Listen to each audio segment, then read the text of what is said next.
एक चोर जो एक बार महात्मा जी से मिला, तो महात्मा जी ने कहा, प्रभु की भक्ति किया करो, नाम लिया करो। चोर ने कहा, यह सब नहीं हो पाएगा, कोई काम करना हो तो बताओ। महात्मा जी ने कहा, बस एक काम करना, जब भी किसी पराई स्त्री से मिलो तो उन्हें माता या बहन के रूप में देखना। चोर ने कहा, ठीक है गुरुजी, ये काम कर दूंगा।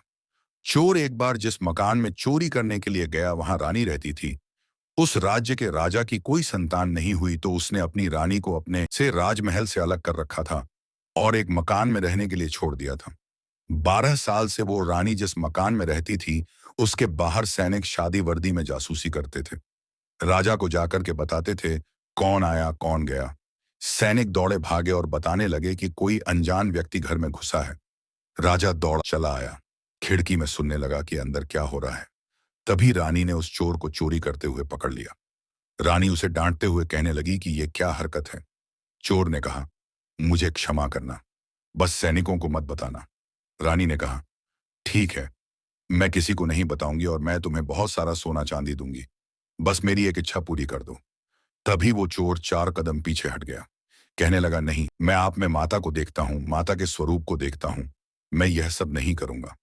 कोई पुत्र के लायक काम हो तो बताओ। रानी बड़ी प्रभावित हुई। तभी राजा अंदर चला आया सैनिकों के साथ और उस चोर को पकड़ के राजमहल ले गया। राजा ने कहा कि मैंने पहली बार इतना ईमानदार चोर देखा है, बताओ क्या मांगना चाहते हो। उस चोर ने कहा कि मेरी वो माता आपने जिन्हें राजमहल से अलग कर दिया, उन्हें वापस सम्मान से ले आओ। राजा दौड़ा भागा, रानी के पास कहने लगा कि चलो वापस। सम्मान के साथ रानी ने कहा, ऐसे नहीं जाऊंगी, आप मेरी एक बात माननी होगी। वो चोर यहाँ चोरी करने आया था जिसने कहा कि मैं आप में माता को देखता हूँ, मैं भी उसमें पुत्र को देखती हूँ, उसे आप भी पुत्र मानिए और अगला युवराज घोषित कर दीजिए। उस चोर को राजा रानी ने अपना बेटा मान लिया, अगला उत्तराधिकारी घोषित कर दिया।